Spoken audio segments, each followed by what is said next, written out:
Okay guys, I've been wanting to fill in a little bit more time with this lockdown, so I've done 1 or 2 videos of where I've been and what I've done, and one of the videos that I'm really keen on sharing with you is part of my photography. When I started photography, what I realised was I need to be at the right location at the right time, so I decided to think about the wild camping, which really did appeal to me. So obviously after 1 or 2 little expeditions and what have you, thought, yeah, right, I'm gonna get me a tent. And I think at Christmas time I had a bit of Christmas money, as you do, and I thought, what can I spend it on? So I thought, well, I've got to buy me a tent, get some gear. So that's what I did. I bought me it was a Van Gogh tent, 2-man, really for me and Andy, and sleeping bag. Didn't know anything about the gear or anything like that. Didn't really study it. Just thought sleeping bag, yeah. Tent, yeah. Light enough, carry-ish, and a good tent, to be honest with you. And I used it 4 or 5 times. So bought the tent, bought some gear, cooking gear, whatever, get it going. And the first place that draws you to this area, North Wales, Snowdonia.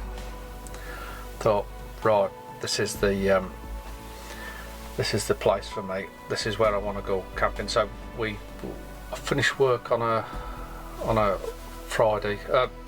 So we got up early Friday morning, make sure we could get at the car park at the top of the pass there, and which we did.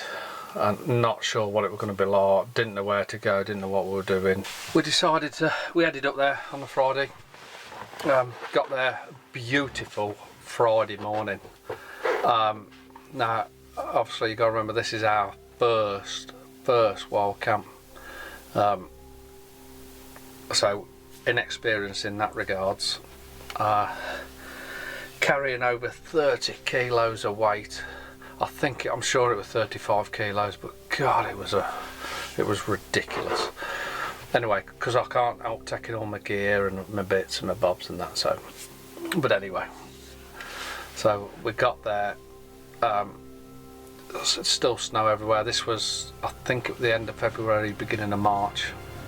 Had an absolute superb one night, come back the next day. Raining next morning, packed up, come home. Absolutely loved it. Got the bug big time. So we wanted to really arrange somewhere else to go, really. So yeah, we got the bug. Dog come with us, as you probably can see on the bit of video there. And let me just move that back a bit. Yeah, so really thoroughly enjoyed it. Got the bug. So the next place we thought we'd head to, obviously searching on Google, and we absolutely love North Wales, and it's probably one of the closest places we can go and experience this wild camping. And so we went to Creggan Lakes in North Wales, near Barmouth and Dolgelly and all around that area. So we found out where it were, didn't know where we were going. What an absolutely beautiful place. Now, one of the reasons why we sort of picked it was you've got good views round. We'd never been there before, but it looks like you've got good views round, nice lake there. So we've got a lot of interest. Looking over the estuary towards Barmouth, the sea, mountains, and we could park not far away from where we can actually pitch up and camp.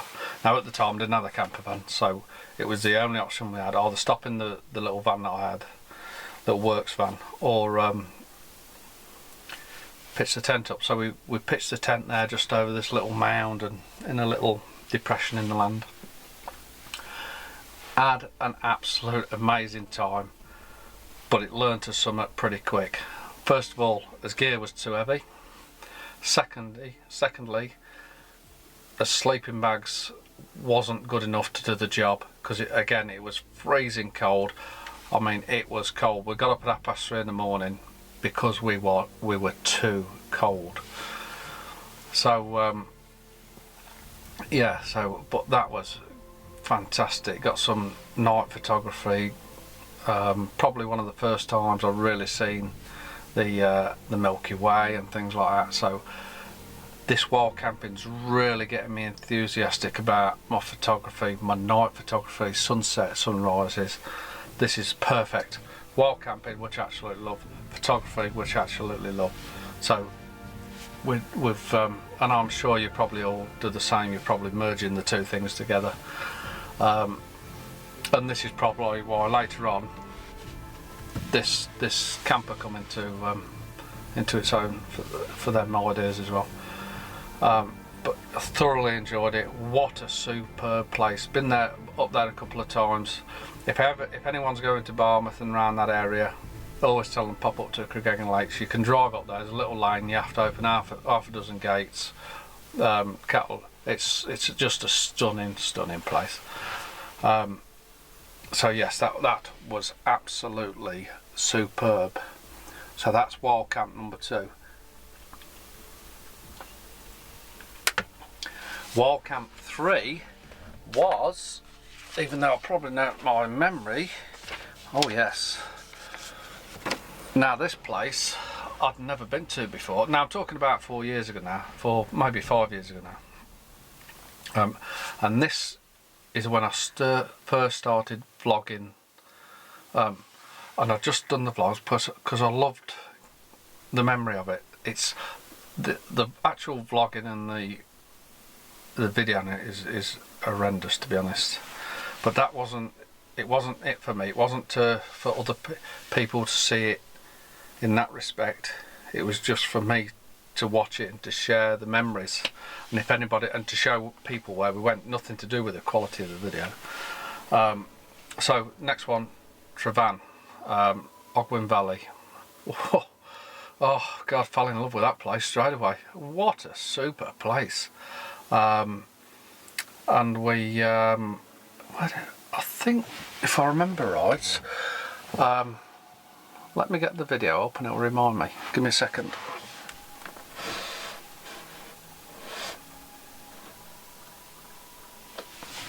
Okay, yes, thought it was the one. So yes, in the shadow of Trevan, I think I called it. But anyway, we decided we're gonna shoot up after work on a Friday. Now this was more summertime, I can't remember when, but I don't know, July time or whatever. And that we'll try and get that pitched up before the sun goes down. Again, we didn't know the area very well at all, and we'd visited there and photographed it and thought we'll come back here and wild camp. And by the time we got there, by the time we messed around, it was dark. It was gone 10 o'clock. Like I say, we didn't know where we were, and we managed to pitch up about 12 o'clock when we could find a dry patch of grass. And again, we're seeing a clear night, beautiful clear night, misty in the morning. Seeing the Milky Way again, I think, oh wow, this is just unbelievable to wake up in the morning and go to bed under the stars and have something to eat and that. Oh, just superb. So that was quite a quick camp, but again, we're learning. We've got us gear, we're getting better gear now. We're starting to think better sleeping bag, better mat. Tent was fine, to be honest. A little bit heavy, but it was fine. Done the job. Sturdy enough. Obviously always thinking about improving and things like And by then I'd got my drone, which you've probably seen a little bit of drone footage and things like that, or my first drone. So I carried 2 bags then. God. Carried one on the front, one on the back, but we didn't walk far. But that was, again, a great weekend, if you like. One nighter, 20-hour trip. Brilliant, loved it. So the next one was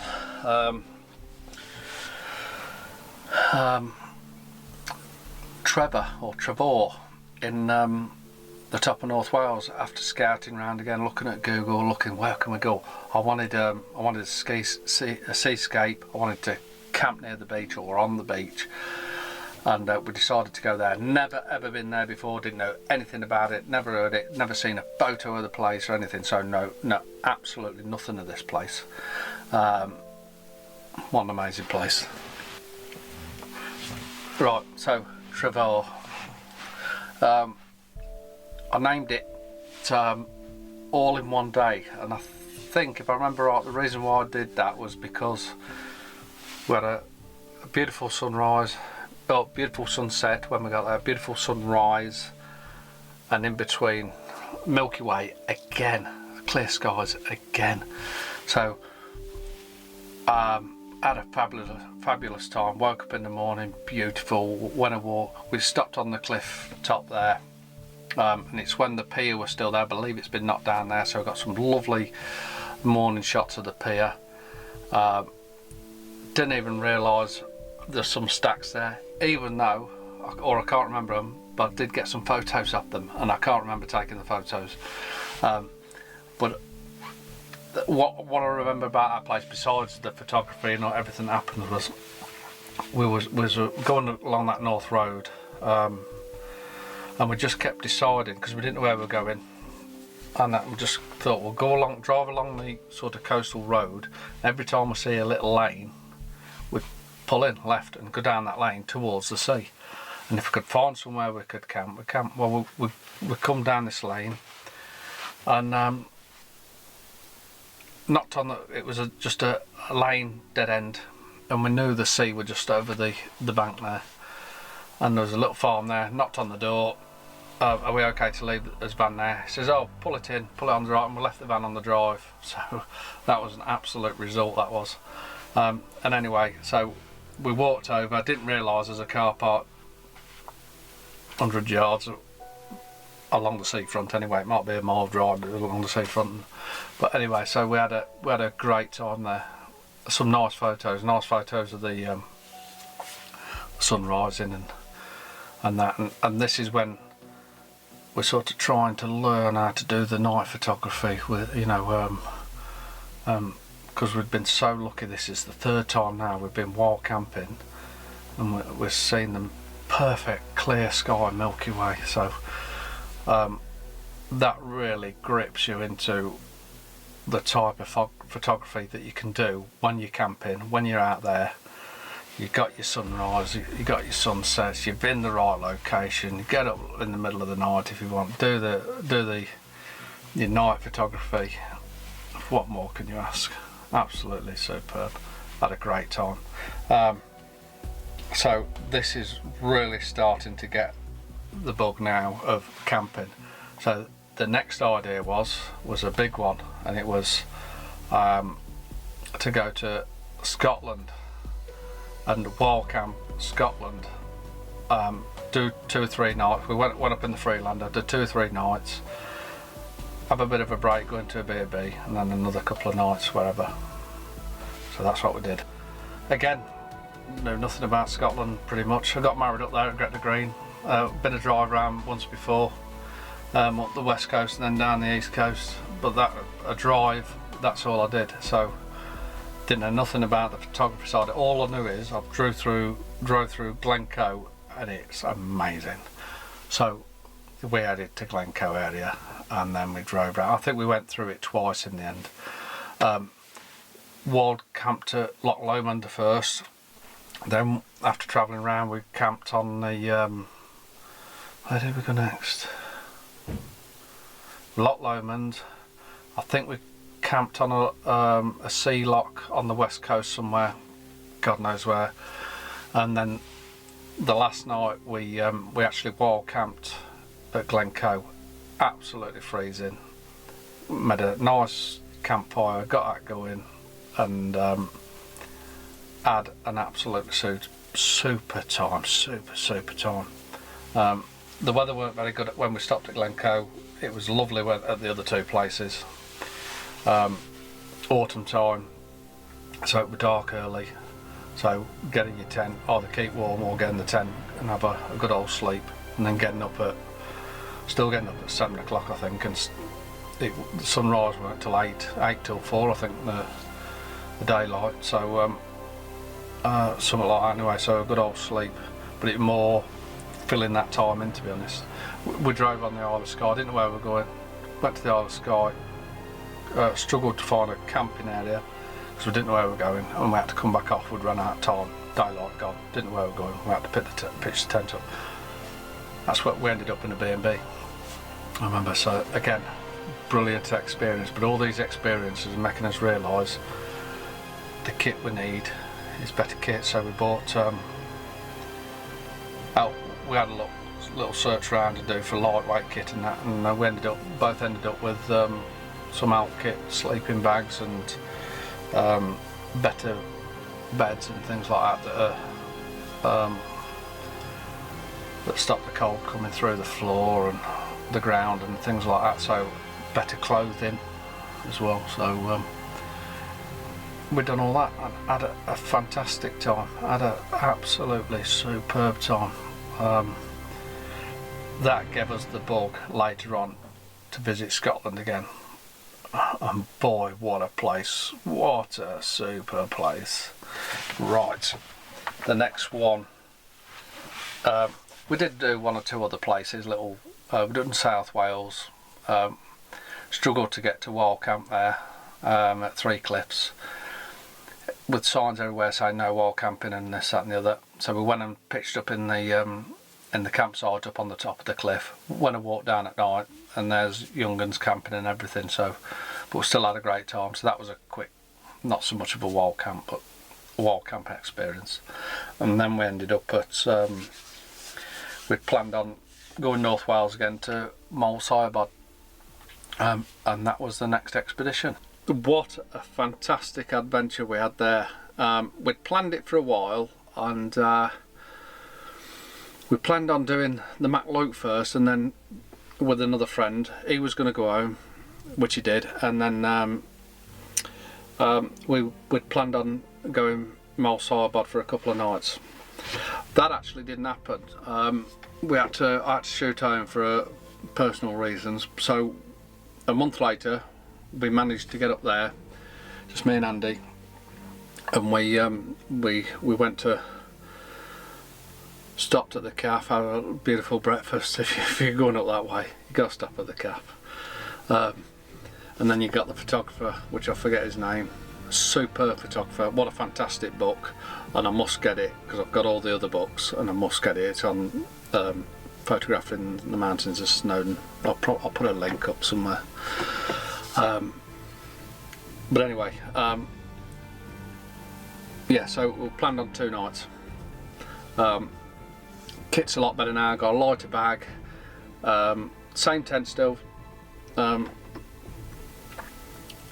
better sleeping bag and better kit, better clothing. So went up to Mole Siabod, not thinking, knew that we were going to maybe rain overnight at first and things like that. The photography was pretty poor. The weather wasn't good. It was overcast. It was just not one good photo from there, to be honest. But probably one of my favourite vlogs, for different reasons, and a great adventure. And what actually happened was, we'd pitched up by this stream, took the dog with us, pitched up by this stream, and we went and done a bit of photography that night, and done it. It was quite cold, if I remember right, and come back to the tent, got in the tent, and it predicted 20-mile-an-hour winds. It was actually 40 to 50-mile-an-hour, stormy wind, loads of rain. Middle of the night, basically, cut a long story short, my tent were flooded. This little brook that this little stream that we camped next to, within 6 foot of, and we was on this plateau area. It was an old slate mine as well, on this plateaued area, and my tent was half flooded. And Cooper was lying in the water, so we moved him into Andy's tent. I slept at one side of the tent. It got absolutely battered through the night. Managed to keep dry just on the one side. Got up in the morning and we are covered in water everywhere, besides this little half a patch of my tent and a bit of Andy's tent was completely dry. Everywhere else were flooded. So that's one of the main memories I have of Mole Cybod. Obviously learnt me a couple of lessons. Don't camp too near to the stream, to your water source. Okay, so the next one is North Wales, and it's a place I found when photographing the area, and we do tend to just drive up little lanes and see what's up there. And we'd done this before we found this place. We'd done this. Oh, and it's like a mountain road that goes over from Betsy Coed to Festiniog. It's a little road that goes over, a little B road. It goes down to single track. Oh, what a superb place. So yeah, so this single track road. So we decided, we'd photographed it and done, and said, oh, we'd come here and wild camp it. It'd be great to wild camp, and that's exactly what we did. By this time, I bought myself a new tent, which was more lightweight, Alp kit tent, very good. Jardine 2, I think it's called. And the reason why I bought that is because I can fit the dog inside quite easy. There's a lot of room inside it. It is a 2-man tent. It's not a 2-man that's a 1-man. It's a 2-man tent. Very lightweight. I think it's 1.4 or 1.8 kilos, something like that. So half the weight of me other tent that I used to use. So we went there and we dropped on with where we was. It was a 360 the view. We got sunset and sunrise. The only thing we didn't have was the dark clear skies, but the next morning was an epic. It was an absolute epic. And by this time I'd got my new drone, my Maverick, again lightweight drone, and that morning I'd got the drone up. The mist is coming through, as you probably see on as the video's coming up now. Oh, I just rolled through, but the sun's bursting through it, so, and we're just on that, just at the right height where the fog's running through, and then a bit of sun and fog, and you'll see it on the video. So it was just superb. And from where we actually camped was a 2-minute walk up to the top of the little rocky outcrop of where we camped, and it was only a 20-minute walk from where we parked with the van. Great for drone photography, great all-round photography for there. Massive vistas, super road, and needs exploring even more. And I've been up there 4 or 5 times now, and if I'm ever gonna wild camp in the camper, it's one of the first places I'll head, and it's a super area to wild camp. So the next one after that was we thought we'd better have a look at Anglesey, and so that's what we did. Thought, well, can we go on Anglesey? We'd been to Penmon Lighthouse along that north coast there. Lovely, brilliant. So on Google again, where can we go? And we've seen Porthwen brickworks on Google and think, well, that's an interesting place, that looks good. Let's see if we can get to there. And we managed to find the place. Parked up a little lane up at a bar gateway out of the way of everybody. When I walked down to the brickworks, it was only a 20-minute walk, if that. And there's 2 campers already there, 2 wall camping. I think a couple of lads and a couple, a gal and a lad. And oh no, you know, they've on the green patch where I'd wanted to be, looking at Google and some images. So where are we going to go? So we decided to camp on the beach there. Well, what a result, what an absolute result. And we stopped there 2 nights, and so we had a good scout round, and it was red hot, it were beautiful, and it was, I think it were one of the longest days of the year, near the summer solstice and things like that, probably a week before, so it was a long day. So we decided to get his head down in the day and then go and get the sun setting, and we walked to the top of the cliff and got the sun setting from the other side.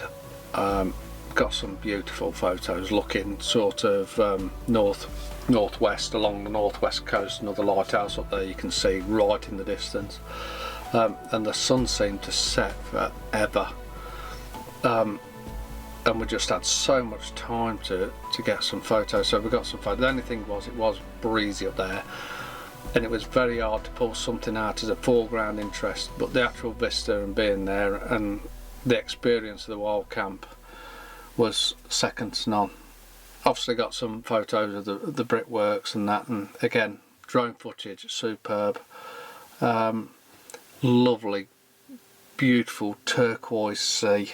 And we actually stopped, we walked up to this point here, I think. So that was a super wild camp, that was. I really enjoyed that wild camp.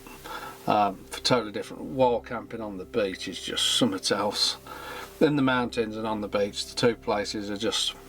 The only other place I would like to wild camp is probably in a woodland area. There we are, cooking in a woodland area, and where we're near to a lake or a loch or something like that.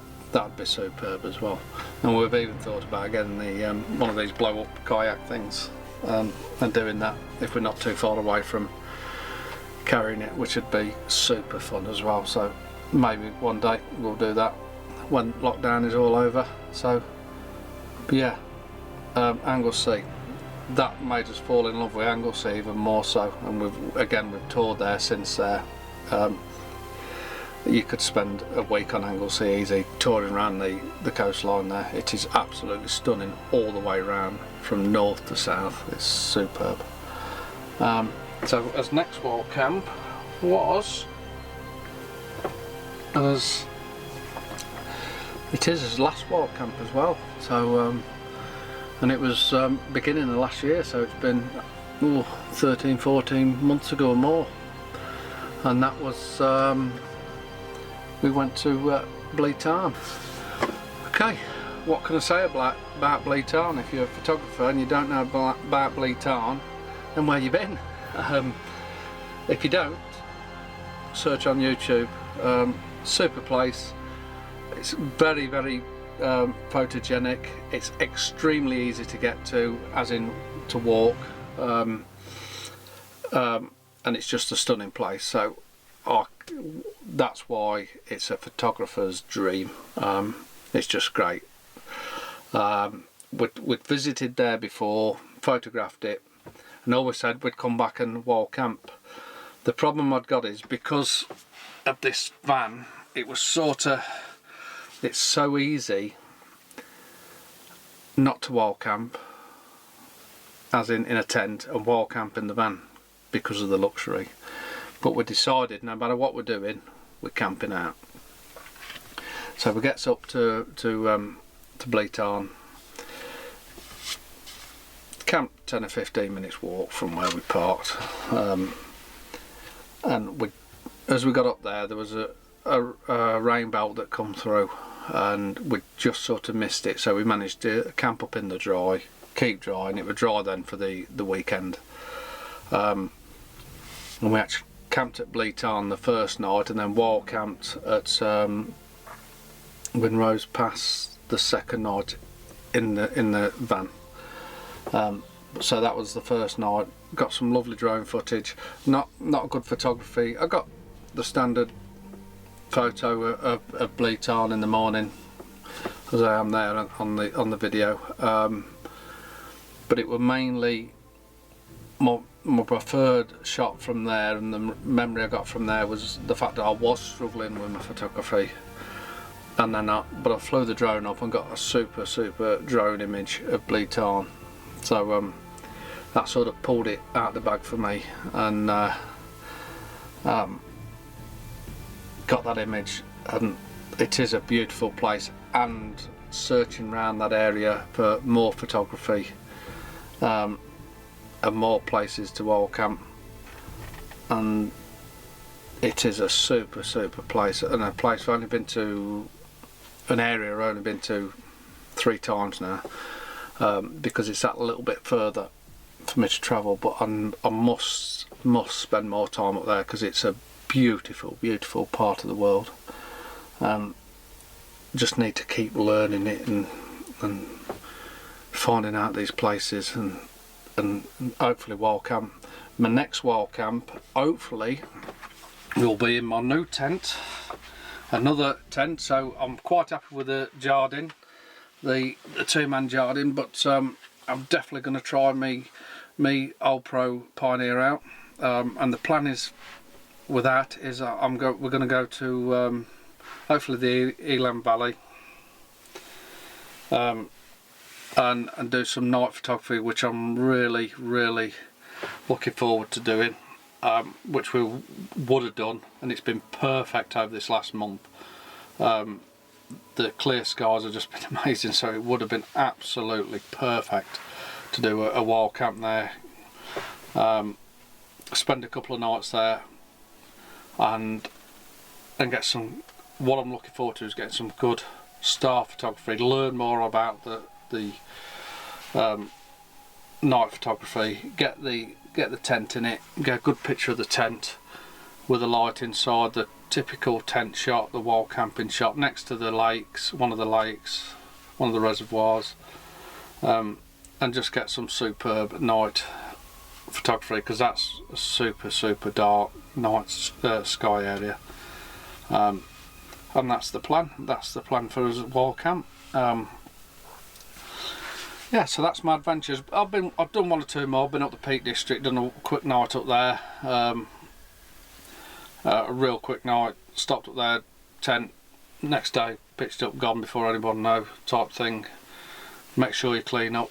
Respect the area that you've in. Respect the people around you, and everything will be fine.